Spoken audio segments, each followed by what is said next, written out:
Hello friends, നമ്മൾ ഇന്ന് നോക്കാൻ പോകുന്നത് കേട്ടറ്റ് കാറ്റഗറി 1 ചോദിച്ച മലയാളത്തിൽ നിന്നും ചോദിച്ച പ്രധാനപ്പെട്ട 30 ക്വസ്റ്റ്യൻസും അതിൻ്റെ ആൻസറിലേക്ക് എങ്ങനെ എത്തിച്ചേരാമെന്നുള്ള കാര്യങ്ങളൊക്കെയാണ് നമ്മൾ നോക്കുന്നത്. അവിടെ നോക്കുക, 91 മുതൽ 120 വരെയുള്ള പ്രധാനപ്പെട്ട 30 ക്വസ്റ്റ്യൻസ് ആണ് അവിടെ കൊടുത്തിട്ടുള്ളത്. അപ്പോൾ കേട്ടറ്റിൻ്റെ ക്ലാസ്സുകൾ ആദ്യമായിട്ട് കാണുന്ന കൂട്ടുകാരുണ്ടെങ്കിൽ ഒന്ന് സബ്സ്ക്രൈബ് ചെയ്യുക, മറ്റുള്ള കൂട്ടുകാരിലേക്കൊക്കെ ഒന്ന് ഷെയർ ചെയ്ത് കൊടുക്കുക. ഓക്കെ, നമുക്ക് ക്വസ്റ്റ്യനിലേക്ക് കിടക്കാം. അവിടെ ആദ്യം ഒരു വലിയ പാരഗ്രാഫ് കൊടുത്തിട്ടുണ്ട്. ചുവടെയുള്ള ആ ഗദ്യഭാഗം വായിച്ച് 91 മുതൽ 95 വരെയുള്ള ചോദ്യങ്ങൾക്ക് ഏറ്റവും ശരിയായ ഉത്തരം തിരഞ്ഞെടുത്ത് എഴുതാനാണ് ചോദിച്ചേക്കുന്നത്. നമ്മൾ പ്രധാനമായിട്ടും ഇങ്ങനെയുള്ള ഗദ്യഭാഗങ്ങളൊക്കെ തരുന്ന ക്വസ്റ്റ്യൻസുകളിൽ നമ്മൾ മനസ്സിലാക്കണം, അവിടെ ആദ്യം കൊടുത്തിരിക്കുന്ന ക്വസ്റ്റ്യൻസ് എപ്പോഴും ലാസ്റ്റ് പാരഗ്രാഫിൽ ഉത്തരമായിട്ട് വരുന്നതായിരിക്കും. അതുകൊണ്ട് ഇത് മൊത്തം വായിച്ചു കഴിഞ്ഞാൽ നിങ്ങളുടെ സമയം പോകും. നിങ്ങൾ ജസ്റ്റ് ഒന്ന് ഓടിച്ചിട്ട് വായിക്കുക. നമുക്ക് ഒന്നാമത്തെ കാര്യം, ഇങ്ങനത്തെ ക്വസ്റ്റ്യൻസ് തരുമ്പോൾ നമുക്ക് ഏറ്റവും സ്പീഡിൽ എങ്ങനെ ആൻസർ കണ്ടെത്താം എന്നുള്ള കാര്യമാണ്. ഏറ്റവും സ്പീഡിലും വ്യക്തമായിട്ട് അത് മനസ്സിലാക്കി തന്നെ നമ്മളത് വായിക്കണം. അപ്പോൾ അവിടെ കൊടുത്തിരിക്കുന്ന 91ാമത്തെ ക്വസ്റ്റ്യൻ നോക്കുക. ആ ക്വസ്റ്റ്യൻ നമുക്ക് കാണുമ്പോൾ മനസ്സിലാവും, CV-യുടെ കൃതികളിലെ ക്രാഫ്റ്റ് പ്രത്യക്ഷീകരിക്കുന്നതിന് സ്വീകരിച്ച മാർഗങ്ങളിൽ ഉൾപ്പെടുന്നത്.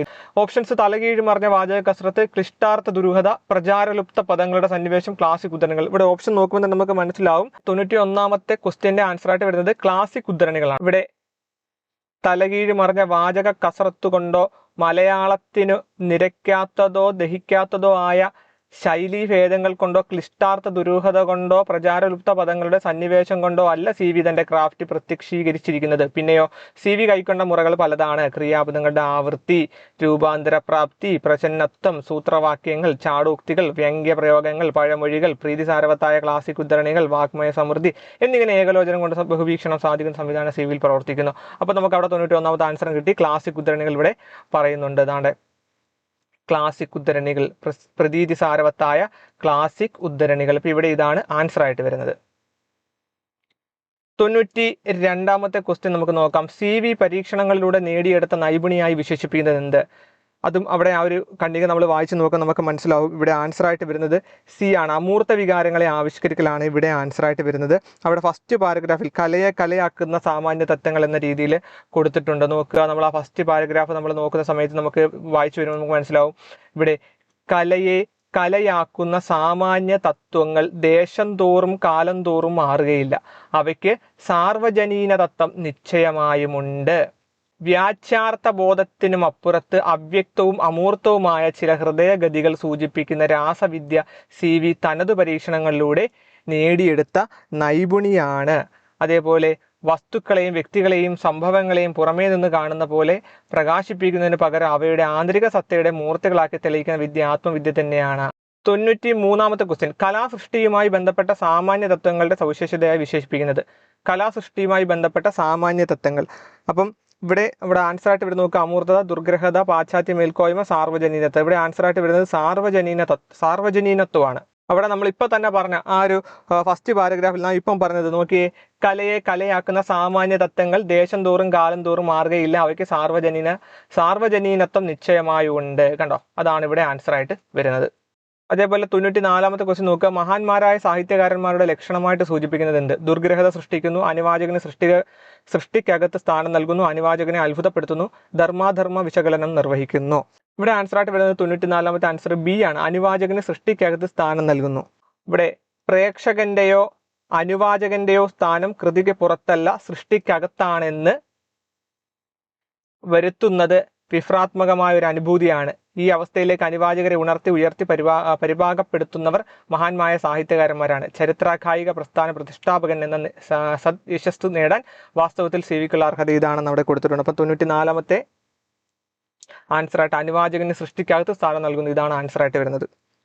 95ാമത്തെ ക്വസ്റ്റ്യൻ, CV-യെ നിത്യസ്മരണീയനാക്കുന്നത് എന്ത്? ചരിത്രാഖായികയെ ഒരു സാഹിത്യശാഖയെ പ്രതിഷ്ഠിച്ചതിനാൽ, പരീക്ഷണ രചനകൾ നിർവഹിച്ചതിനാൽ, ദുർഗ്രഹമായ രചനാരീതി സ്വീകരിച്ചതിനാൽ, നോവലുകളിലൂടെ ആസ്വാദകരെ പ്രീണിപ്പിച്ചതിനാൽ.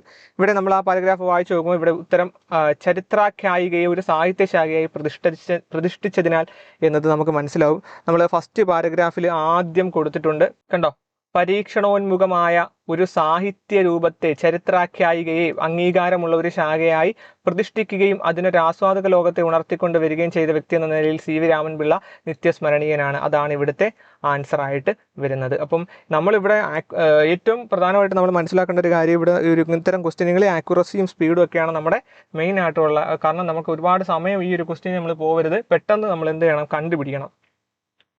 പിന്നീട് നമുക്ക് അടുത്തതിലേക്ക് വരുമ്പം ചുവടെ കൊടുത്തിട്ടുള്ള കവിതാഭാഗം വായിച്ച് 96 മുതൽ 100 വരെയുള്ള ചോദ്യങ്ങൾക്ക് ഏതോ ശരിയായ ഉത്തരം തിരഞ്ഞെടുത്ത് എഴുതുക എന്നാണ്. ഇവിടെ ഒരു കവിത കൊടുത്തിട്ടുണ്ട്. ആ കവിത ഒന്ന് നമ്മൾ മൊത്തം വായിച്ച് നോക്കണം. ജസ്റ്റ് ഒന്ന് വായിച്ച് നോക്കുമ്പോൾ നമുക്ക് തന്നിരിക്കുന്ന ക്വസ്റ്റ്യൻ്റെ ആൻസർ പെട്ടെന്ന് കണ്ടെത്താൻ പറ്റും. ഇവിടെ 96ാമത്തെ ക്വസ്റ്റ്യൻ നോക്കുക. കാമനീയകം എന്ന പദത്തിന്റെ അർത്ഥം എന്ത്? ഇവിടെ 4 ഓപ്ഷൻ കൊടുത്തിട്ടുണ്ട്. ഇവിടെ കാമനീയകം എന്ന വാക്ക് വരുന്നത് നോക്കുക, നമുക്ക് കാണുമ്പോൾ നമുക്ക് മനസ്സിലാവും. കാമനീയകമേലും 2 പൂവിനും മീതെ. സി ആണ്, സൗന്ദര്യമാണ്. കാമനീയകം എന്ന വാക്കിന് സൗന്ദര്യത്തെയും ആകർഷകത്തെയും സൂചിപ്പിക്കുന്ന പല അർത്ഥ തലങ്ങളൊക്കെ ഉണ്ട്. നമുക്കറിയാം സൗന്ദര്യം, ആകർഷകത്വം എന്നീ രീതിയിലൊക്കെ നമുക്ക് എന്ത് ചെയ്യാം, ഈ കാമനീയകം എന്ന പദത്തിന് നമുക്ക് അർത്ഥം പറയാൻ പറ്റും. കാണാൻ ഭംഗിയുള്ള എന്താണ് കാമനീയമാണ് അല്ലെ. അതേപോലെ ആഗ്രഹം, മോഹം എന്ന അർത്ഥത്തിലും നമുക്കിത് ഉപയോഗിക്കാൻ പറ്റും. ഇവിടെ കാമനീയകമേലും 2 പൂവിനും മീതെ എന്നാണ് പറയുന്നത്. അപ്പോൾ ഇവിടെ സൗന്ദര്യമാണ്, ആ പുഷ്പത്തിന്റെ ആ പൂവിന്റെ സൗന്ദര്യത്തെയാണ് ഇവിടെ ഉദ്ദേശിക്കുന്നത്. സൗന്ദര്യത്തെ അല്ലെങ്കിൽ ആകർഷകത്വത്തെയൊക്കെയാണ് കാമനീയകം എന്ന പദം കൊണ്ട് ഇവിടെ ഉദ്ദേശിക്കുന്നത്. അടുത്ത ക്വസ്റ്റ്യൻ നോക്കുക. കവിതയുടെ കേന്ദ്ര ആശയമായി സൂചിപ്പിക്കാവുന്നത് ഏത്? ഭാവനയുടെ ഔന്നത്യം, പൂവിന്റെ വളർച്ച, പ്രകൃതിയുടെ സൗന്ദര്യം, കാലത്തിന്റെ അദൃശ്യത. ഇവിടെ നമുക്ക് നോക്കാം, ഈ കവിത നോക്കുമ്പോൾ കവിയുടെ ഭാവനയാണ് കേന്ദ്ര ആശയമായിട്ട് വരുന്നത് അല്ലേ. അതുകൊണ്ട് തന്നെ അത് അവിടെ ആൻസറായിട്ട് വരുന്നത് ഭാവനയുടെ ഔന്നത്യമാണ്. പൂവിന്റെ വളർച്ചയോ പ്രകൃതിയുടെ സൗന്ദര്യമോ കാലത്തിന്റെ അദൃശ്യതയോ ഒന്നുമല്ല. കവിയുടെ ഭാവനയുടെ ഔന്നത്യമാണ് ഇവിടുത്തെ ആ ഒരു കവിതയിലെ കേന്ദ്ര ആശയമായിട്ട് വരുന്നത്. ആ കവിത നമുക്ക് തന്നെ നമുക്കത് മനസ്സിലാക്കി വായിച്ചാൽ തന്നെ നമുക്കത് മനസ്സിലാവും. 98ാമത്തെ ക്വസ്റ്റ്യൻ നോക്കുക. ഭാവനാ സന്താനമാം സുന്ദര പ്രസുനമോ ഭാസുരതരമായി വിളങ്ങി വെൺതാരപോൽ. ഈ വരികളിലെ ചമൽക്കാര സവിശേഷത എന്തെന്നാണ് ക്വസ്റ്റ്യൻ. സാദൃശ്യ കൽപ്പന, വർണ്ണ്യം അവർണ്യമോ എന്ന ആശങ്ക, സാദൃശ്യത്താൽ ഉണ്ടാകുന്ന സ്മൃതി, ബിംബ പ്രതിബിംബ കൽപ്പന. ഇവിടെ ആൻസർ ആയിട്ട് വരുന്നത് സാദൃശ്യ കൽപ്പനയാണ്. ഭാവനാ സന്താനമാം സുന്ദര പ്രസുനമോ എന്ന് പറഞ്ഞാൽ ഭാവനയുടെ സന്ധ്യയായ സുന്ദരമായ പൂവോ, അതേപോലെ ഭാസുരതരമായി വിളങ്ങി വെൺതാരപോൽ എന്ന് പറഞ്ഞാൽ ശോഭയോടെ വെൺതാരയെ പോലെ വിളങ്ങി എന്നുള്ള അർത്ഥത്തിലാണ് ഇവിടെ വരുന്നത്. അപ്പോൾ ഇവിടെ ഭാവനയുടെ സന്ധ്യയായ പൂവിനെ വെൺതാരയോടാണ് കവി എന്ത് ചെയ്തിരിക്കുന്നത്, ഉപമിച്ചിരിക്കുന്നത്. അതായത് ഒരു വസ്തുവിനെ മറ്റൊരു വസ്തുവിനോട് സാമ്യപ്പെടുത്തിക്കൊണ്ട് കൽപ്പന നടത്തുകയാണ്. ഇത് സാദൃശ്യ കൽപ്പനയായിട്ടാണ് നമ്മൾ ഈ ചമൽക്കാര സവിശേഷതയായിട്ട് സാദൃശ്യ കൽപ്പനയാണ് നമ്മളിവിടെ ആൻസർ ആയിട്ട് വരുന്നത്. പിന്നീട് 99ാമത്തെ ക്വസ്റ്റ്യൻ. പൂവുകൾക്ക് മീതെ പാഞ്ഞു പോയത് എന്താണ്? ഇവിടെ പ്രഭാപൂരം, ചന്തിജ്വാല, കാലപ്രവാഹം, നവോന്മേഷധാര. ഇവിടെ ആൻസർ ആയിട്ട് വരുന്നത് സി ആണ്, കാലപ്രവാഹമാണ്. ഇവിടെ നോക്കിയേ, 2 പൂവിനും മീതെ കാലത്തിൻ തരംഗങ്ങൾ പാഞ്ഞു പോയ അദൃശ്യമായി പാഴ്മണ്ണിൽ പിറന്നതാം സുമത്തിൻ പ്രഭാപൂരം ഹാ മങ്ങി മറഞ്ഞുപോയി ചിന്തീതൻ ജ്വാലയ്ക്കൊപ്പം. ഇവിടെ നോക്കുക, ഈ കാലത്തിൻ തരംഗങ്ങൾ എന്നത് പറയുന്നത് കാലപ്രവാഹത്തെയാണ് ഉദ്ദേശിക്കുന്നത്. കാലത്തിൻ തരംഗങ്ങളിൽ എല്ലാം മാഞ്ഞു പോകുമെന്ന വാക്യം കാലം മുന്നോട്ട് പോകുമ്പം എല്ലാം മായ്ക്കപ്പെടുമെന്ന് അല്ലെങ്കിൽ മറക്കപ്പെടുമെന്നൊക്കെ സൂചിപ്പിക്കുന്നത്. അതുകൊണ്ട് തന്നെ ഇവിടെ കാലപ്രവാഹമാണ് നമുക്ക് ആൻസർ ആയിട്ട് വരുന്നത്. അടുത്ത 100ാമത്തെ ക്വസ്റ്റ്യൻ. പ്രകൃതിയിലെ പൂവിന്റെ സവിശേഷത അല്ലാത്തത് ഏത്? മണ്ണിൽ നിന്നും നിർമ്മിച്ചു, കവിയിൽ അസൂയ ജനിപ്പിച്ചു, കാഴ്ചയ്ക്കും മനസ്സിനും കുളിരേകി, കാലപ്രവാഹത്തിൽ മറഞ്ഞുപോയി. പ്രകൃതിയിലെ പൂവിന്റെ സവിശേഷത നമുക്ക് ഓപ്ഷൻ കാണുമ്പോൾ തന്നെ മനസ്സിലാവും. ഓപ്ഷൻ ബി ആണ് അല്ലെ. കവിയിൽ ഒരിക്കലും അസൂയ ജനിപ്പിച്ചില്ല. ആ ഒരു ഓപ്ഷൻ തെറ്റാണ്. പൂവിന്റെ സവിശേഷത അല്ലാത്തത് ഏതെന്നാണ് ഇവിടെ ക്വസ്റ്റ്യൻ വന്നത്. മണ്ണിൽ നിന്ന് നിർമ്മിച്ചു ശരിയാണ്, കാഴ്ചയ്ക്കും മനസ്സിനും കുളിരേകി, കാലപ്രവാഹത്തിൽ മറഞ്ഞു. ബാക്കിയുള്ള ഓപ്ഷൻ ശരിയാണ്. ഇവിടെ കവിയിൽ അസൂയ ജനിപ്പിച്ചു എന്നുള്ളത് തെറ്റാണ്. അടുത്തത് 101ാമത്തെ ക്വസ്റ്റ്യൻ നമുക്ക് നോക്കാം. ചുവടെ നൽകിയിരിക്കുന്നവയിൽ ഏറ്റവും ശരിയായ വാക്യം കണ്ടെത്തുക. ജനന മരണങ്ങൾക്കിടയിലെ അനർഘ നിമിഷമാണ് ജീവിതം. പ്രഭാതത്തിൽ താമര വിടരും, ആമ്പൽ കൂമ്പുകയും ചെയ്യുന്നത് പതിവാണ്. അനേക മഹത്തുക്കൾ വന്നു പിറന്നതിന് കാരണമായ ഈ ഭൂമി അവർക്ക് ജന്മം നൽകിയതിനാൽ ധന്യയാണ്. ആശ്രമ കവാടത്തിൽ നിന്ന് തേജസാർന്ന രൂപം കണ്ട ഭക്തനെ കോരിത്തരിച്ചു. നിങ്ങൾ നോക്കുക, വായിച്ചു നോക്കിയപ്പോൾ നിങ്ങൾക്ക് ഏതാ മനസ്സിലായത്? ഏറ്റവും ശരിയായ വാക്യം നിങ്ങൾക്ക് ഏതാണ് തോന്നിയത്? അപ്പം അത് തന്നെയാണ് ശരി, എ ആണ്, ഓപ്ഷൻ എ ആണ്. ജനന മരണങ്ങൾക്കിടയിലെ അനർഘ നിമിഷമാണ് ജീവിതം. അതായത് അനർഘ നിമിഷം എന്ന് പറഞ്ഞാൽ എന്താ, വിലപ്പെട്ട നിമിഷം എന്നൊരു പ്രയോഗമാണ് അല്ലേ. ബാക്കി ഓപ്ഷൻസ് വ്യാകരണപരമായിട്ടും അർത്ഥപരമായിട്ടും എന്താണ്, തെറ്റാണ്. 102ാമത്തെ ക്വസ്റ്റ്യൻ. താഴെ പറയുന്നവരിൽ ജ്ഞാനപീഠ പുരസ്കാരം ലഭിച്ചിട്ടില്ലാത്തതായത്? തകഴിയാണോ, ഒ വി വിജയനാണോ, ഒ എൻ വി കുറുപ്പാണോ, ശങ്കരക്കുറുപ്പാണോ? യെസ്, നിങ്ങളുടെ ആൻസർ ശരിയാണ്. ലഭിച്ചിട്ടില്ലാത്തത് ആരാണ്? ഓപ്ഷൻ ബി ആണ്, ഒ വി വിജയനാണ്. ഇവിടെ ജി ശങ്കരക്കുറുപ്പ് നോക്കുക. ജി ശങ്കരക്കുറുപ്പിനാണ് ആദ്യം കിട്ടിയത് അല്ലേ. എന്നാണ് 1965 ജി ശങ്കരക്കുറുപ്പിന് എന്ത് കിട്ടിയത്? ജ്ഞാനപീഠ പുരസ്കാരം കിട്ടിയത്. ഏത് കൃതിക്കായിരുന്നു? ഓടക്കുഴൽ എന്ന് പറയുന്ന കൃതിക്കായിരുന്നല്ലേ. ഓടക്കുഴലിനായിരുന്നു ആദ്യമായിട്ട് ജി ശങ്കരക്കുറുപ്പിന് ജ്ഞാനപീഠ പുരസ്കാരം കിട്ടിയത്. പിന്നീട് നമ്മുടെ തകഴിക്ക് ഇല്ലേ, തകഴിക്ക് എന്ന് കിട്ടി? 1984. ഇവിടെ തകഴി ഓപ്ഷനുണ്ട്. തകഴി ശിവശങ്കര പിള്ളയ്ക്ക് 1984 തകഴി ശിവശങ്കര പിള്ളയ്ക്ക് കിട്ടി. എന്തിനാണ്? കയർ എന്ന നോവലിനാണ്. കയർ എന്ന നോവലിനാണ് തകഴിക്ക് കിട്ടിയത്. പിന്നീട് ONV കുറുപ്പിന് എന്താണ് കിട്ടിയത്? ONV കുറുപ്പിന് 2007 ONV കുറുപ്പിന് എന്ത് കിട്ടിയത്? ജ്ഞാനപീഠം കിട്ടിയത്. നമുക്കറിയാം. ഇത് കൂടാതെ SK പൊറ്റക്കാടിന് കിട്ടിയിട്ടുണ്ട്. SK പൊറ്റക്കാടിന് ജ്ഞാനപീഠം കിട്ടിയിട്ടുണ്ട്. എന്നാണ് SK പൊറ്റക്കാടിന് ജ്ഞാനപീഠം കിട്ടിയത്? 1980 കിട്ടിയത്. ഏതിനാണെന്ന് ചോദിച്ചാൽ ഒരു ദേശത്തിൻ്റെ കഥയ്ക്ക്. ഒരു ദേശത്തിൻ്റെ കഥയ്ക്കാണ് അദ്ദേഹത്തിന് ജ്ഞാനപീഠം കിട്ടിയത്. അതുപോലെ നമ്മുടെ MD വാസുദേവൻ നായറിന് കിട്ടി. MD വാസുദേവൻ നായർക്ക് കിട്ടിയിട്ടുണ്ടായിരുന്നു. MD വാസുദേവൻ നായർ 1995 അക്കിത്തത്തിന് കിട്ടിയിട്ടുണ്ട്. അക്കിത്തം അച്യുതൻ നമ്പൂതിരിക്ക് 2019 കിട്ടിയിട്ടുണ്ടായിരുന്നു. 2019. അങ്ങനെ മൊത്തം 1, 2, 3, 4, 5, 6 മൊത്തം 6 പേർക്ക് എന്ത് കിട്ടിയിട്ടുണ്ട്? മലയാളത്തിൽ ജ്ഞാനപീഠ പുരസ്കാരം ലഭിച്ചിട്ടുണ്ട്. 103ാമത്തെ ക്വസ്റ്റ്യൻ. സ്വാഗതം കുഞ്ഞിക്കാറ്റ്, പൊന്നിളം കാറ്റ്, നിന്റെ യാഗമം പ്രതീക്ഷിച്ചു തന്നെ ഞാൻ ഇരിക്കുന്നു. ഈ വരികളുടെ സമാനതാളമുള്ള വരികൾ കണ്ടെത്തുക. മാറ്റുവിൻ ചട്ടങ്ങളെ സ്വയം അല്ലെങ്കിൽ അതുമല്ല. വത്സ്യ സൗമിത്ര കുമാരനെ കേൾക്കണം മത്സാദ്യം അതുമല്ല. വരണം വരൻ മാത്ര മസന്നമായി പോയി വരണം സനാതന നിയമം ലംഘിക്കാം. എനിക്ക് ചെയ്യണമെന്ന് അറിയത്തില്ല കേട്ടോ. എന്നാലും ഞാനൊരു ഒരു പ്രാസം വെച്ചിട്ട് നമ്മൾ കണ്ടുപിടിക്കാൻ പറ്റും. ഇതുമല്ല. ബിഷപ്പിന് വിഭവങ്ങൾ വേർപ്പോളം ഇഷ്ടം അതൊന്നുമല്ല. അപ്പോൾ നമുക്കിവിടെ ആൻസർ C ആണെന്ന് മനസ്സിലായി. ഈ ഒരു സെയിം ട്യൂണ് ഇവിടെ നമ്മൾ കേട്ടിട്ടുണ്ടല്ലോ. ഏതൊരു കവിതയ്ക്കായിരുന്നു? യെസ്. അങ്കണത്തൈമാവിൽ നിന്ന് ആദ്യത്തെ പഴം വീകി അമ്മതൻ നേത്രത്തിൽ നിന്നുതിർന്നു ചുടുക. നമുക്കറിയാതില്ലേ മാമ്പഴം എന്ന് പറയുന്ന കവിത നമ്മുടെ വൈലോപ്പിള്ളി ശ്രീധരമേനോൻ്റെ ആ ഒരു കവിതയുടെ ആ ഒരു സെയിം ഈണമാണ് ഇവിടെയും വന്നിട്ടുള്ളത്. ഓക്കെ. അടുത്ത 104ാമത്തെ ക്വസ്റ്റ്യൻ. ഗുരുഭക്തി എന്ന പദത്തിന്റെ വിഗ്രഹാർത്ഥം ഏത്? ഗുരുവും ഭക്തിയും, ഗുരുവിന്റെ ഭക്തി, ഗുരുവാലുള്ള ഭക്തി, ഗുരുവിനോടുള്ള ഭക്തി. ഏതാണ്? ഓപ്ഷൻ കാണുമ്പോൾ തന്നെ നമുക്കറിയാം. ഇവിടെ ഓപ്ഷൻ D ഗുരുവിനോടുള്ള ഭക്തിയാണ് ആൻസർ ആയിട്ട് വരുന്നത്. ഇവിടെ ഗുരു എന്ന നാമത്തോടും ഭക്തി എന്ന നാമത്തോടും ചേർന്നുള്ള ഒരു തത്പുരുഷ സമാസമാണ് ഗുരുഭക്തി എന്ന് പറയുന്നത്. അല്ലെ, ഗുരുവിനോടുള്ള ഭക്തി എന്ന അർത്ഥത്തിലാണ് ഇത് പറയുന്നത്. അടുത്ത 105ാമത്തെ ക്വസ്റ്റ്യൻ. കൊള്ളാനൊന്നു കൊടുക്കാനില്ലാതില്ലൊരു മുൾച്ചെടിയും ഉദയക്കതിരിന് മുത്തും മാനവഹൃദയ പനിനീർ പൂന്തോപ്പിൽ. ഇത് ആരുടെ വരികളാണ്? ഈ വൈലോപ്പിള്ളിയുടെ വരികളാണ്. ഇത് ഏത് കവിതയാണെന്ന് അറിയാവുന്നവർ ജസ്റ്റ് ഒന്ന് കമന്റ് ഇടുക. ഇത് ഏത് കവിതയിലെ വരികളാണെന്ന് അറിയാവുന്നവർ ജസ്റ്റ് ഒന്ന് കമന്റ് ഇടുക. അടുത്ത 106ാമത്തെ ക്വസ്റ്റ്യൻ. ഒരു വെടിക്ക് 2 പക്ഷി എന്ന പ്രയോഗത്തിലൂടെ വ്യക്തമാകുന്ന ശരിയായ ആശയം. ഒരു പ്രവൃത്തി കൊണ്ട് ഒന്നിലധികം ലക്ഷ്യങ്ങൾ സാധിക്കുക. ദുഷ്ടത ചെറുതായാലും പ്രത്യാഘാതം വലുതായിരിക്കും. വിജയത്തിന് പിന്നാലെ തോൽവിയുണ്ടാവും. സാമർത്ഥ്യമുണ്ടെങ്കിൽ നേട്ടം കൊടുക്കും. നമുക്ക് കാണുമ്പോൾ തന്നെ മനസ്സിലാവും. നമ്മൾ പണ്ട് തൊട്ടേ നമ്മൾ പറയുന്നതും കേൾക്കുന്നതൊക്കെയാണ്. ഇവിടെ ഓപ്ഷൻ A ആണ് ഇവിടെ ആൻസർ ആയിട്ട് വരുന്നത്. ഒരു പ്രവൃത്തി കൊണ്ട് ഒന്നിലധികം ലക്ഷ്യങ്ങൾ സാധിക്കുക. ഒരു വെടിക്ക് 2 പക്ഷി. നമുക്കറിയാം. താഴെ പറയുന്നവയിൽ ബോധനോദ്ദേശവുമായി പൂർണ്ണമായിട്ട് യോജിക്കാത്ത പ്രസ്താവന. ബോധന ഉദ്ദേശവുമായിട്ട് യോജിക്കാത്ത പ്രസ്താവന. പഠിതാക്കൾ ഏത് ലക്ഷ്യത്തിലേക്കാണോ പുരോഗമിക്കുന്നത് അവയാണ് ബോധനോദ്ദേശങ്ങൾ. ബോധനത്തിലൂടെ പഠിതാവിന് ഉണ്ടാകുന്ന മാറ്റമാണ് ബോധനോദ്ദേശം. അധ്യാപനത്തിലൂടെ എന്ത് നേടാൻ ഉദ്ദേശിക്കുന്ന പ്രസ്താവനയാണ് ബോധനോദ്ദേശം. ഓരോ വിദ്യാർത്ഥി ഭാവിയിൽ ആരാകണമെന്ന് നിശ്ചയിച്ച് രേഖപ്പെടുത്തുന്നതാണ് ബോധനോദ്ദേശം. ഇവിടെ നമുക്ക് ഓപ്ഷൻ കാണുമ്പോൾ തന്നെ അറിയാം.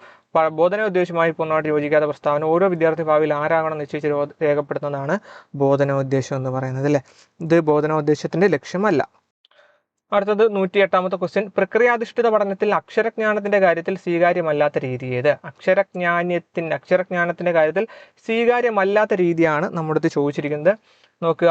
A രസകരവും താല്പര്യജനകവുമായ ഗീതങ്ങൾ, വായ്ത്താരികൾ, നാവ് വഴങ്ങാനുള്ള പാട്ടുകൾ തുടങ്ങിയവ ആവർത്തിച്ച് കേൾപ്പിക്കുന്നു. ശരിയാണ്. ചാർട്ടുകളും വലിയ പുസ്തകങ്ങളും വായനാ വസ്തുത എല്ലാവരും കാണത്തക്ക വിധം പ്രദർശിപ്പിച്ച് ഉച്ചത്തിൽ വായിച്ചു കേൾപ്പിക്കൽ. ഓക്കെ. പദങ്ങൾ ആവർത്തിച്ച് എഴുതിച്ച ശേഷം കാണാതെ എഴുതിക്കൽ. ഇത് ശരിയാണോ? അല്ല. ടീച്ചർ നിർദ്ദേശിക്കുന്നതിന് പകരം കുട്ടികൾ അവർക്ക് ഇഷ്ടമുള്ള പദങ്ങൾ വായനാ സമൂഹത്തിൽ നിന്ന് കണ്ടെത്തൽ. അതും ഒക്കെയാണ്. അപ്പോൾ ഇവിടെ ആൻസർ ആയിട്ട് വരുന്നത് ഏതാണ്? C ആണ് ഇവിടുത്തെ ആൻസർ എന്ന് പറയുന്നത്. ഇവിടെ പദങ്ങൾ ആവർത്തിച്ച് എഴുതിയ ശേഷം കാണാതെ എഴുതിക്കൽ എന്ന രീതി തെറ്റാണ്. അല്ലേ, ഈ രീതി പിന്നെ യാന്ത്രികമായിട്ടൊക്കെ കുട്ടികൾ മനഃപ്പാടമാക്കാനൊക്കെ ഊന്നൽ നൽകുന്ന ഒരു രീതിയാണ്. മറ്റു ഓപ്ഷൻ എന്ന് പറയുന്നത് കുട്ടികൾക്ക് താല്പര്യം ജനിപ്പിക്കാനും പഠനം എളുപ്പമാക്കാനും ഒക്കെ സഹായിക്കുന്ന ഒരു രീതിയാണ്. ഓക്കെ. അടുത്ത ക്വസ്റ്റ്യനിലേക്ക് പോവുകയാണ്. താഴെ കൊടുത്തിരിക്കുന്നവയിൽ പാഠപുസ്തകങ്ങൾക്കുണ്ടായിരിക്കേണ്ട മികവുകളിൽ ഉൾപ്പെടാത്തത് ഏത്?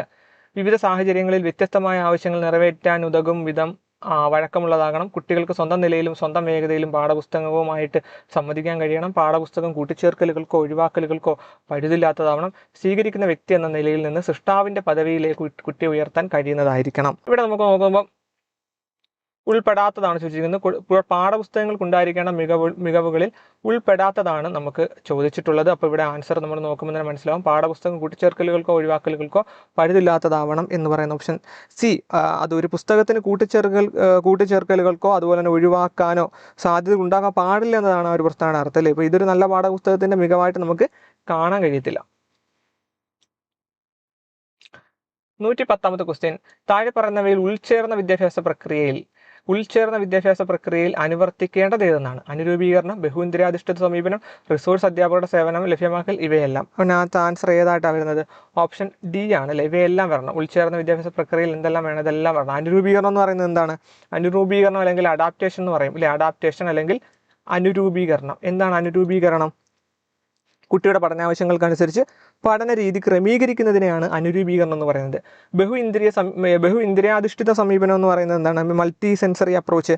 കാഴ്ച, കേൾവി, സ്പർശം തുടങ്ങിയ എല്ലാ വിവിധ ഇന്ദ്രിയങ്ങളെ ഉപയോഗിച്ചുകൊണ്ടുള്ള ഒരു പഠന രീതിയാണ് ബഹുഇന്ദ്രിയാധിഷ്ഠിത സമീപനം. റിസോഴ്സ് അധ്യാപകരുടെ സേവനം ലഭ്യമാക്കൽ എന്ന് പറഞ്ഞാൽ എന്താണ്? പ്രത്യേക ആവശ്യങ്ങളുള്ള കുട്ടികളെ സഹായിക്കാൻ വേണ്ടി വിദഗ്ധരായിട്ടുള്ള ടീച്ചേഴ്സിന്റെ സേവനം ലഭ്യമാക്കുന്നത്. അപ്പോൾ ഇതെല്ലാം ഉൾച്ചേർന്ന വിദ്യാഭ്യാസ പ്രക്രിയയിൽ വരേണ്ടതാണ്.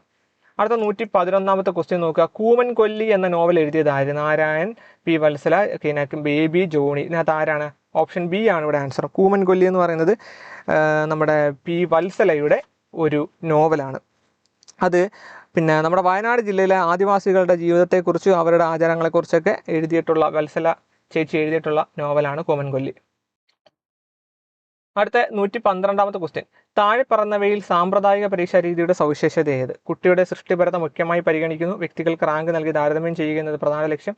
കുട്ടികളെ വികസിക്കേണ്ട യഥാർത്ഥ ജീവിതശേഷികളെ പരിഗണിക്കുന്നു. ഓരോ കുട്ടിയുടെ വായനയിലെ ശക്തി ദൗർബല്യങ്ങൾ കണ്ടെത്താൻ ശ്രമിക്കുന്നു. അപ്പോൾ സാമ്പ്രദായിക പരീക്ഷാ രീതി എന്ന് പറഞ്ഞാൽ എന്താ?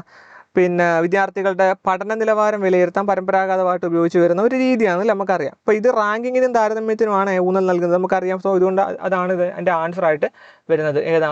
വ്യക്തികൾക്ക് റാങ്ക് നൽകി താരതമ്യം ചെയ്യുന്നതാണ് പ്രധാന ലക്ഷ്യം എന്ന് പറയുന്നത്. അപ്പോൾ ഇവിടെ ബി ആണ് ആൻസറായിട്ട് വരുന്നത്. അടുത്ത 113ാമത്തെ ക്വസ്റ്റ്യൻ നോക്കുക. താഴെ പറയുന്നവയിൽ ഭാഷാ സമഗ്രതാ ദർശനത്തിന്റെ സമീപനങ്ങളിൽ പെടാത്തത് ഏത്? ഭാഷാ സമഗ്രതാ ദർശനത്തിന്റെ സമീപനങ്ങളിൽ പെടാത്തത്. സാമൂഹ്യ ഇടപെടലുകൾ പഠനത്തെ പ്രതികൂലമായി ബാധിക്കും. സജീവമായ പഠന പ്രവർത്തനങ്ങളിൽ മുഴുകിയിരിക്കുമ്പോൾ അച്ചടഗ്രാഹിത്യം ഉണ്ടാവില്ല. വളരെ സങ്കീർണമായ പ്രക്രിയകൾ പോലും അവിശ്വസനീയമായ വേഗത്തിൽ സ്വായത്തമാക്കാനുള്ള കഴിവ് കുട്ടികൾക്കുണ്ട്. സ്വന്തം രീതിയിലുള്ള പഠനത്തിൽ സജീവമായി ഏർപ്പെടുമ്പോഴാണ് കുട്ടികൾ ഏറ്റവും അധികം പഠിക്കുന്നത്. ഭാഷാ സമഗ്രതാ ദർശനത്തിന് സമീപനം പെടാത്തത് നമുക്ക് വായിച്ച് മനസ്സിലായി. സാമൂഹ്യ ഇടപെടലുകൾ പഠനത്തെ പ്രതികൂലമായി ബാധിക്കും എന്നുള്ളത് എന്താണ്? തെറ്റാണ്. ഇവിടെ ഭാഷാ സമഗ്രതാ ദർശനം എന്ന് പറഞ്ഞാൽ ഓൾ ലാംഗ്വേജസ് പെർസ്പെക്റ്റീവ് എന്ന് പറഞ്ഞാൽ എന്താണ്? ഭാഷ അതിൻ്റെ എല്ലാ തലങ്ങളോടും കൂടിയുള്ള ഒരു പൂർണ്ണ അനുഭവമായിട്ട് കാണുന്ന ഒരു പഠന സമീപനമാണ് ഭാഷാ സമഗ്രത ദർശനം എന്ന് പറയുന്നത്. അവിടെ ഓപ്ഷന് എയിൽ സാമൂഹ്യ ഇടപെടലുകൾ പഠനത്തെ പ്രതികൂലമായിട്ട് ബാധിക്കും എന്ന് പറയുന്നത് എന്താണ്? അതിനകത്ത് പെടാത്ത ഒരു സമീപനമാണ്. 114ാമത്തെ ക്വസ്റ്റ്യൻ.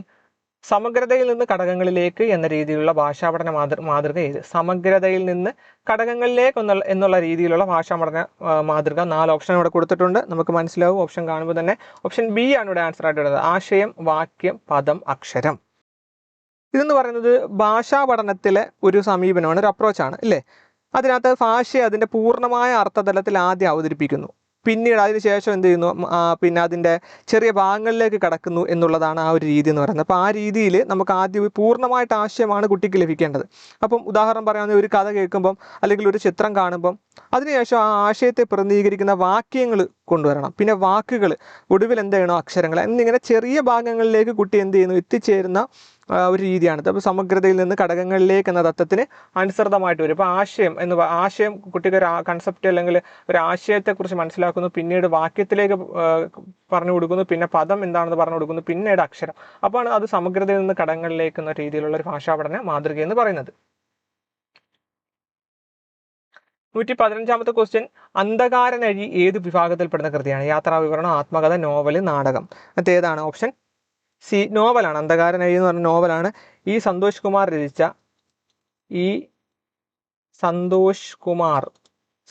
കുമാർ രചിച്ച നോവലാണ് അന്ധകാരനഴി എന്ന് പറയുന്നത്. സാങ്കല്പിക കഥാപാത്രങ്ങളെയൊക്കെ ആധാരമാക്കിയിട്ട് രചിച്ച മനോഹരമായിട്ടുള്ള ഒരു നോവലാണ് ഈ അന്ധകാരനഴി എന്ന് പറയുന്നത് കേട്ടോ. അടുത്ത 116ാമത്തെ ക്വസ്റ്റ്യൻ. ചെറിയ കാലയളവിൽ നടപ്പിലാക്കിയ പഠന പ്രവർത്തനങ്ങളുടെ വിലയിരുത്തലിലൂടെ രൂപീകരിക്കപ്പെട്ട വിവരങ്ങളെ അടിസ്ഥാനമാക്കി ടീച്ചർ തയ്യാറാക്കുന്ന ചർച്ചാരേഖ ഏതെന്നാണ് ക്വസ്റ്റ്യൻ. ചർച്ചാരേഖയാണ് ഇവിടെ ചോദിച്ചിട്ടുള്ളത്. Portfolio, reflection note, progress report, learning assessment. ഇവിടെ ഓപ്ഷൻ ബി റിഫ്ലക്ഷൻ നോട്ടാണ് ആൻസർ ആയിട്ട് വരുന്നത്. നമുക്കിവിടെ ഓപ്ഷൻസ് നോക്കാം. പോർട്ട്ഫോളിയോ എന്ന് പറയുന്നത് എന്താണ്? ഒരു നിശ്ചിത കാലയളവിൽ കുട്ടിയുടെ പഠന പ്രവർത്തനങ്ങളുടെ തെളിവുകൾ ശേഖരിച്ച് വെക്കുന്ന ഒരു രേഖയാണ് പോർട്ട്ഫോളിയോ എന്ന് പറയുന്നത്. ഇപ്പം വരച്ച ചിത്രങ്ങൾ, എഴുതിയ ലേഖനങ്ങൾ, അതൊക്കെ ശേഖരിച്ച് വെക്കുന്ന രേഖയാണ് പോർട്ട്ഫോളിയോ എന്ന് പറയുന്നത്. ഈ റിഫ്ലക്ഷൻ നോട്ട് എന്ന് പറയുന്നത് ഒരു അധ്യാപകൻ അല്ലെങ്കിൽ ഒരു അധ്യാപിക ചെറിയൊരു കാലയളവിൽ നടത്തുന്ന വിലയിരുത്തലിനെയാണ്. ഇത് കുട്ടിയുടെ പഠനത്തെക്കുറിച്ച് തയ്യാറാക്കുന്ന ഒരു ചർച്ചാ രേഖയാണ് നമുക്ക് പറയാൻ പറ്റും. ഇപ്പം ചെറിയ കാലയളവിൽ നടപ്പിലാക്കിയ പഠന പ്രവർത്തനങ്ങളുടെ വിലയിരുത്തലിലൂടെ രൂപീകരിക്കപ്പെട്ടുള്ള വിവരങ്ങളെ അടിസ്ഥാനമാക്കി ടീച്ചർ തയ്യാറാക്കുന്ന ചർച്ചാ രേഖ നമുക്ക് റിഫ്ലക്ഷൻ നോട്ട് എന്ന് പറയാം. പ്രോഗ്രസ് റിപ്പോർട്ട് എന്ന് പറയുന്നത് കുട്ടികളുടെ പഠന പുരോഗതി രക്ഷിതാക്കളെ അറിയിക്കാൻ വേണ്ടിയിട്ടുള്ളതാണ് പ്രോഗ്രസ് റിപ്പോർട്ട്. അതുപോലെ ലേണിംഗ് അസസ്മെന്റ് എന്ന് പറയുന്നത് പഠന നിലവാരം വിലയിരുത്താനുള്ള പൊതുവായിട്ടുള്ള പ്രക്രിയയാണിത്. ഒരു രേഖ എന്നതിലുപരി ഒരു പ്രക്രിയ എന്ന നിലയിലാണ് ഈ ഒരു ലേണിംഗ് അസസ്മെന്റിനെ ഉപയോഗിക്കുന്നത്. അപ്പോൾ ഇവിടെ ആൻസറായിട്ട് റിഫ്ലക്ഷൻ നോട്ടാണ് വരുന്നത്. 117ാമത്തെ ക്വസ്റ്റ്യൻ, ചുവടെ പിരിച്ചെഴുതിയിരിക്കുന്നവയിൽ കൂട്ടത്തിൽപ്പെടാത്തത് ഇത്? നാളം, തീപ്പെട്ടി, തീ അധികം പെട്ടി, തീക്കാറ്റ്, തീ അധികം കാറ്റ്, തീപ്പന്തം, തീ അധികം പന്തം. ഇവിടെ നമുക്ക് ആൻസറായിട്ട് ഓപ്ഷൻ എ ആണ് വരുന്നത്. തീ അധികം നാളം, തീനാളം. ഇവിടെ തീപ്പെട്ടി നോക്കി കഴിഞ്ഞാൽ നമുക്കറിയാം തീ അധികം പെട്ടിയാണ് തീപ്പെട്ടി. പാ എന്ന് പറയുന്നത് ഇവിടെ ഇരട്ടിക്കുണ്ട്. അതേപോലെ തീക്കാറ്റ്, തീ അധികം കാറ്റ്, തീക്കാറ്റ് ഇല്ലേ, പാ ഇരട്ടിച്ചു. അതുപോലെ കാ ഇരട്ടിച്ചു ഇല്ലേ, തീപ്പന്തത്തിന് പാ ഇരട്ടിച്ചു. തീ അധികം പന്തം, തീപ്പന്തം, പാ ഇരട്ടിച്ചു. അപ്പോൾ ഇതൊക്കെ ദിത്വസന്ധിയാണ്. തീനാളം എന്ന് പറയുന്നത് എന്താണ്? ഇപ്പോൾ ഇവിടെ നമുക്ക് എന്തില്ല, ഇരട്ടിച്ചില്ല അല്ല. അപ്പോൾ അവിടെ ഓപ്ഷൻ എ ആണ് ആൻസർ ആയിട്ട് വരുന്നത്. 118ാമത്തെ ക്വസ്റ്റ്യൻ, പ്രാദേശിക ഭാഷ സംസാരിക്കുന്ന കുട്ടിയോട് ഭാഷാ പഠന ക്ലാസ്സിൽ സ്വീകരിക്കേണ്ട ശരിയായ സമീപനം ഏത്?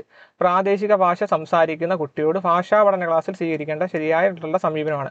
തുടക്കത്തിൽ തന്നെ തിരുത്തി മാനക ഭാഷ സംസാരിക്കാൻ നിർബന്ധിക്കണം. പ്രാദേശിക ഭാഷ പ്രയോഗിക്കുന്നത് തടസ്സപ്പെടുത്താതെ മാനക ഭാഷാ പ്രയോഗങ്ങൾ പ്രത്യേകമായിട്ട് പഠിപ്പിക്കണം. പ്രാദേശിക ഭാഷാ പ്രയോഗങ്ങൾക്ക് സമാനമായിട്ടുള്ള മാനക ഭാഷാ പ്രയോഗങ്ങൾ ഗൃഹപാഠമായി നൽകണം. ഭാഷാ പ്രയോഗത്തിൽ ആത്മവിശ്വാസം വന്നെന്ന് ഉറപ്പായ ശേഷം മാനക ഭാഷ പരിചയപ്പെടുത്താനും ആവശ്യാനുസരണം പ്രയോജനപ്പെടുത്താനും അവസരം നൽകണം. ഇങ്ങനെ 4 ഓപ്ഷൻ അവിടെ കൊടുത്തിട്ടുണ്ട്. ഇവിടെ കറക്റ്റായിട്ടുള്ള ഓപ്ഷൻ എന്ന് പറയുന്നത് ഓപ്ഷൻ ഡി ആണ്. ഭാഷാ പ്രയോഗത്തിൽ ആത്മവിശ്വാസം വന്നെന്ന് ഉറപ്പായ ശേഷം മാനക ഭാഷ പരിചയപ്പെടാനും ആവശ്യാനുസരണം പ്രയോജനപ്പെടുത്താനും അവസരം നൽകണമെന്നുള്ളതാണ് ഇവിടെ ശരിയായിട്ടുള്ള ഓപ്ഷൻ എന്ന് പറയുന്നത്. അടുത്ത 119ാമത്തെ ക്വസ്റ്റ്യൻ, ബുദ്ധിയുടെ ബഹുമുഖങ്ങളിൽ അമൂർത്ത ചിന്തനത്തിന് സഹായമാകുന്നത് ഏത്? അമൂർത്ത ചിന്തനം ബുദ്ധിയുടെ ബഹുമുഖങ്ങളിൽ, നമുക്കറിയാം ഹവാർഡ് ഗാർഡനറുടെ ബഹുമുഖ ബുദ്ധി സിദ്ധാന്തം അനുസരിച്ചുകൊണ്ടുള്ള അമൂർത്ത ചിന്തനം നമ്മൾ പഠിച്ചിട്ടുള്ളതാണ്. അമൂർത്ത ചിന്തനം എന്ന് പറയുന്നത് എന്താ? നേരിട്ട് കാണാനോ സ്പർശിക്കാനോ കഴിയാത്ത ആശയങ്ങളെക്കുറിച്ചും തത്വങ്ങളെക്കുറിച്ചും ചിന്തിക്കാനുള്ള കഴിവാണ് അമൂർത്ത ചിന്തനം എന്ന് പറയുന്നത്. ഉദാഹരണത്തിന് നമുക്ക് നീതി, സ്വാതന്ത്ര്യം, ഗണിതശാസ്ത്രത്തിലെ സംഖ്യകളൊക്കെ ഉദാഹരണമായിട്ട് പറയാം. ഇപ്പോൾ ഇവിടെ ഓപ്ഷൻ ഭാഷാപരമായ ബുദ്ധി, ദൃശ്യസ്ഥലപര ബുദ്ധി, ആന്തരിക വൈയക്തിക ബുദ്ധി, യുക്തിചിന്താപരവും ഗണിതപരവുമായിട്ടുള്ള ബുദ്ധി. അപ്പം അമൂർത്ത ചിന്തനത്തിന് സഹായിക്കുന്നത് യുക്തിചിന്താപരവും ഗണിതപരവുമായിട്ടുള്ള ബുദ്ധിയാണ് ഇവിടെ ആൻസർ ആയിട്ട് വരുന്നത്. അടുത്ത ലാസ്റ്റ് ക്വസ്റ്റ്യൻ ആണ് 120ാമത്തെ ക്വസ്റ്റ്യൻ, ചുവടെ കൊടുത്തിരിക്കുന്നവയിൽ ശരിയായ പദം ഏത്? അധ്യയനം. ഇത് ഇവിടെ 4 കൊടുത്തിട്ടുണ്ട്. അധ്യയനത്തിന്റെ ശരിയായ എങ്ങനെയാണ് എഴുതുന്നതാണ്. ഇവിടെ ഓപ്ഷൻ ഡി ആണ് ആൻസർ, അധ്യയനം. ഇതാണ് ശരിയായിട്ടുള്ള പദം എന്ന് പറയുന്നത്. ഓക്കെ, അപ്പോൾ നമ്മൾ ഇന്ന് ചർച്ച ചെയ്തത് 2023 കേട്ടറ്റിന് ചോദിച്ചിട്ടുള്ള കാറ്റഗറി 1 മലയാളത്തിൽ നിന്ന് ചോദിച്ചിട്ടുള്ള പ്രധാനപ്പെട്ട 30 ക്വസ്റ്റ്യനും അതിൻ്റെ അനുബന്ധ വിവരങ്ങളും കാര്യങ്ങളൊക്കെയാണ്. അപ്പം ഇത് നിങ്ങൾക്ക് സഹായകമായി ഉപകാരപ്പെട്ടുവെങ്കിൽ നിങ്ങൾ ലൈക്ക് ചെയ്യുക. അതേപോലെ തന്നെ നിങ്ങൾക്ക് കമൻറ്റ് ചെയ്യുക, അഭിപ്രായങ്ങൾക്ക് രേഖപ്പെടുത്തുക. ആദ്യമായിട്ട് കാണുന്നവരുണ്ടെങ്കിൽ സബ്സ്ക്രൈബ് ചെയ്യുക.